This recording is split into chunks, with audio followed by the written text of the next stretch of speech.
All right, so welcome back, guys. I got Daniel, one of my clients from Superior Selling. He's been in the program about less than a month, and just wanted to share his story because I think it's quite unique where he's come from, especially the position he was in, and just shed light. If you guys got any questions, I'll link his details down in the bio, but we'll go from there. So, yeah, you want to introduce yourself and go from there, Daniel? Yeah, 100%. So I'm Daniel. I've been in sales for about 6 to 8 months now. Not a lot of luck in this space. Currently giving this call from Ecuador. But yeah, have been a setter for a while, like 6 months. Have been trying to get past it, and now I have finally, get into a few closing roles. Yeah, brilliant. Thanks for sharing that. Now, how did you come across our program? Like, we already knew each other previous to this, but I think we had like couple like conversations maybe on Instagram.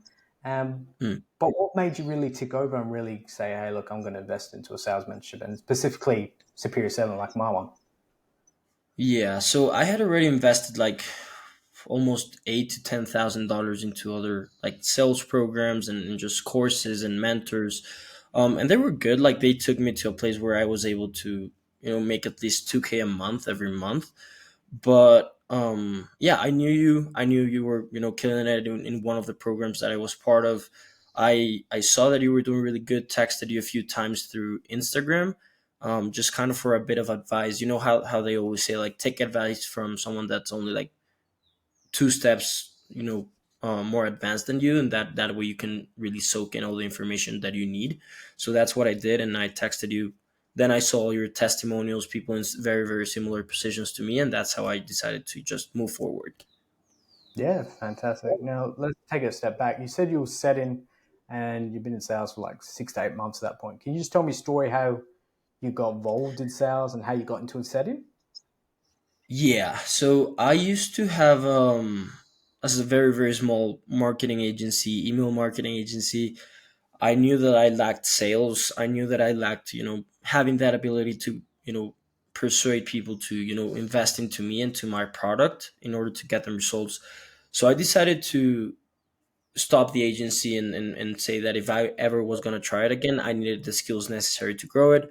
I got into sales, invested in a few programs, and then I just started off with a setting role over the phone, and then months progressed. I changed roles into a few quote unquote closing roles, which at the end I ended up like getting every time I used to like try to get into a closing position or into a new offer closing. I just kept going back to setting and setting and setting because I had great skills at setting, and they valued me more as a setter than as a closer. So for 6 months I had just been like going back and forth in like getting into a closing role and then just ending up setting for that offer. Yeah, that's fantastic. A lot of people like to get stuck in setting, like you said, like business owners Mhm. will give you incentives to stay in that position, right? They might give you increased pay or further incentives to more leads, but you can only make so much, right, as setting. Now, you can make Yeah. a lot of money. I always say to guys, and you would see what you've seen in my communities, always tell, go where the money is, right? You don't need to be the best sales guy. You just need to see where the money reigns and how you get the opportunities. So I always say, guys, hey, go with established offers, right? And that's where the Yeah. opportunities are going to be for. Let's talk about, obviously, you've been trying to get into closing before you met me. You were set in, Yeah. going back, trying to find opportunities.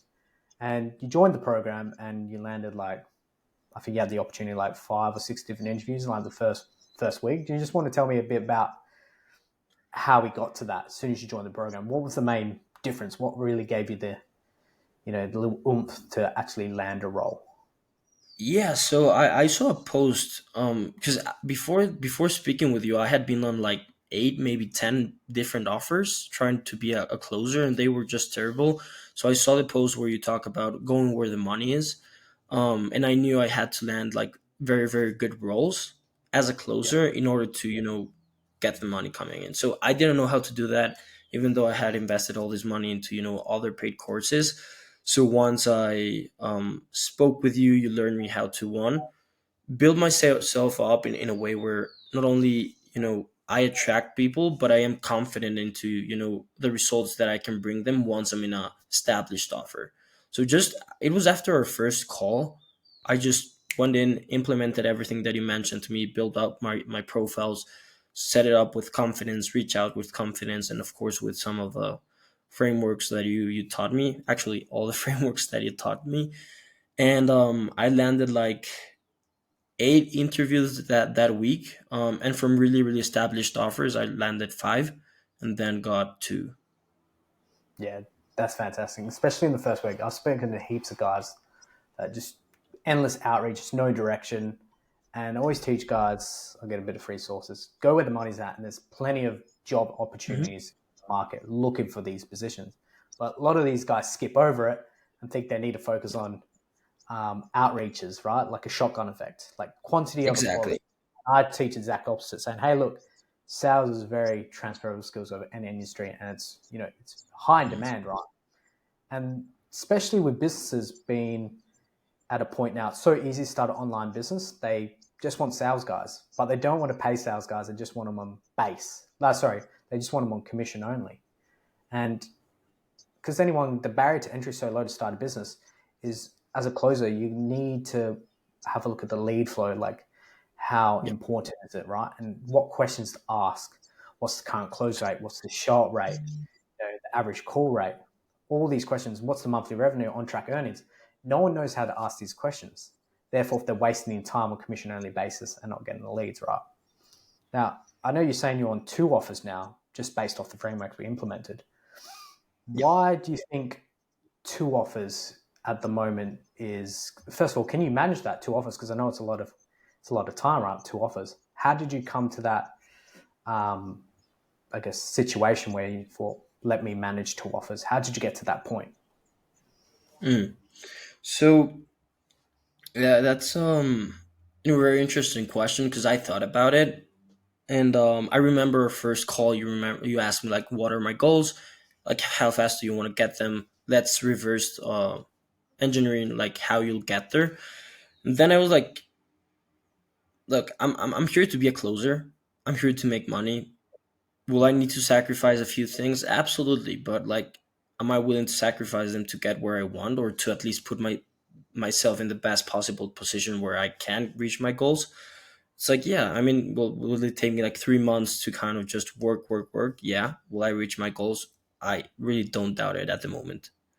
So yeah, I mean, it's some like take and give, right? So I'm doing some sacrifices in terms of social life and just working a lot, but I love it. I mean, I love sales. I don't mind having 8 10 calls a day, closing, making money. I mean, it's where I'm happy. It's balance for me. It's just being on sales calls every day. No, 100%. I remember when I first started, like properly sales closing and look for opportunities. Is my number one goal was just looking at my calendar and I just wanted stacked, just this opportunity of capitalizing on how much money I could make, right?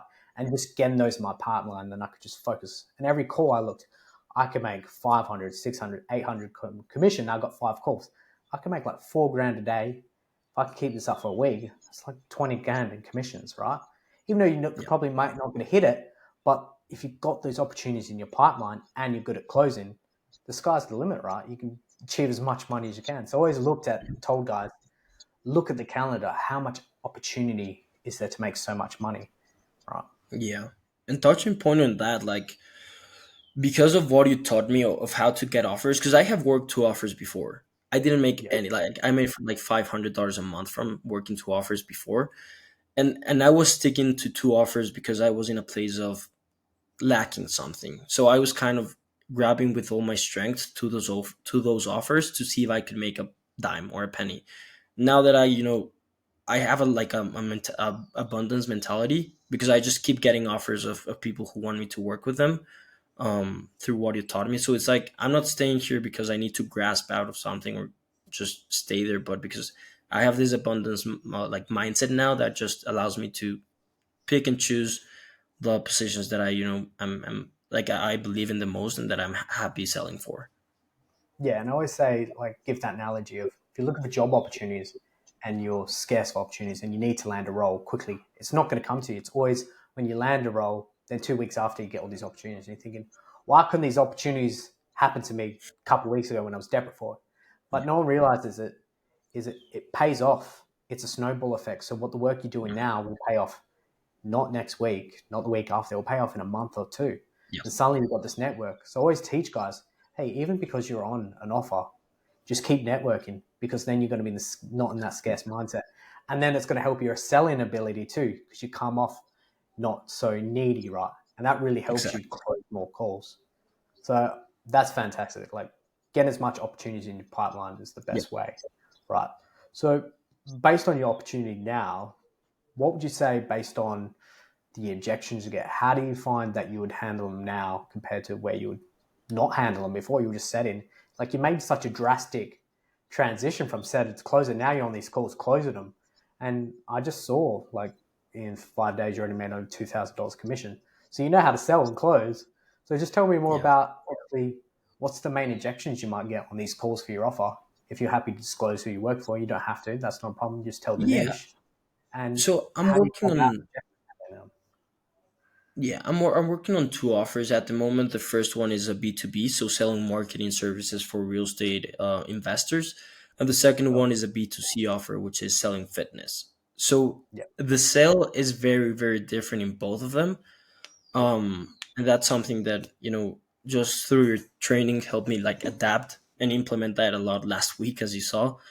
Um, so yeah, the main objection I get with both of them is I need to think about it, yeah, or I need to talk with my partner, or just regular simple objections. Of course, pricing is always kind of there, um, but that's the main smoke screens that I get. It's I need to think about it, or I need to talk with my partner, yeah. Okay. and then yeah. Before I was sold this idea that if you do everything right in the discovery and before the close, you won't get objections, and that's how you close. So I never learned to I had an idea of how to handle the objections, but I never learned to get them to commit, or to say yes after handling the objection, Yeah. which Okay. is yeah, which was a huge problem. And now I just get people to commit on the call, and just handle the objections with confidence. Just don't see them as a obstacle where I'm like don't know where to go from here. Just like be honest with them. Say, hey man, like are you is this something that you really believe that can help you get to XYZ? Yeah. Of course. So like, is it the money? Do you have the money? Yeah. So if you have the money, and then you do feel like this will get you there, like honestly, what's stopping you from moving forward with us today? Yeah. Yeah. 100%. You just put the ball back in their court and get them to explain themselves. Not a lot, everyone teaches that, right? They think because I can talk well, I'm good at selling, right? But it's the opposite way around. You let the prospect talk, and I think that's a good Hmm. idea. Is you always sell by logic. Hey, look, you don't think it's going to work, right? And you haven't and used other products in the past. Why are you still on? Why you decide you want to be on this call with me, right? You sell the Hmm. logic back to them. Why do you think you can even do it at a place like polar opposite, right? You can even go, I don't think this product will be a good fit for you, and you sell it back to them where they want, no, no, it is a good product, and you come out of that place of scarcity. So yeah, you sell by logic and you make the sale make sense. So that's completely understandable. Yeah, Now, I won't exactly. take too much of your time. I know you're a busy man, got a lot of calls after this, but what would you say the biggest beneficial we got out of, like, say, my mentorship, especially because I focus heavily on one-on-one Hmm. training guys specifically? What would you say the main difference between my one and like other ones you've been with in the past? Yeah, well, of course, there's a big difference. I was even struggling to pay for this before we talked, and now I made 2.5k in the last 5 days. Yeah, So of course you're doing something right that other people are not doing. And I would say the biggest thing is just having that one on one, like having that if you're I feel like I was boxing, and you were like the trainer on the corner, just making sure that everything was right. yeah, And also it's very very different when you're in a group. yeah, You kind of take advice of a lot of people, and there's pros and cons to that. And one is that you take advice from a lot of people. Two is that you take advice from a lot of people. So just streamlining that knowledge and that skill into myself just from you, I think that has helped a lot. Also having a mindset where I don't have the sale on the back of my head all the time. Instead, I'm coming from a place of love, and I love that person enough to kind of make them go through the objections and Yeah, making sure that they put themselves in the best possible position to make sure they are successful with yeah, whatever my product is. yeah. No, that's fantastic. I appreciate that, man. I guess we'll leave it off from here. But what's next for you? I know you're quite new on the software. It's just keep smashing it away, get as much closure as you can. Where do you see yourself going from this? Yeah, I mean, um, of course, hitting my first 10K month, it's a big part of it. Now, Yeah, like the reason why I'm in sales is just to take care of my family. My grandma is really sick. Just make sure I'm the guy that if something happens, I can be there. I can just um be that reliable guy. I guess that's it for me at the moment. And of course, keep getting to 10, 15, 20, 25, and eventually 30K months. no, man, I'm killing it. I think I need to bring you on, do some coaching call for my guys in there. You're absolutely killing it. Less than a month. Nah, no Yeah, I question, would bro. love that. All right, bro. Well, I really appreciate your time, and we'll leave it off from here. Okay? Awesome, man. I appreciate for everything you've done so far. Brilliant. Appreciate it. Talk soon. All right, Sean.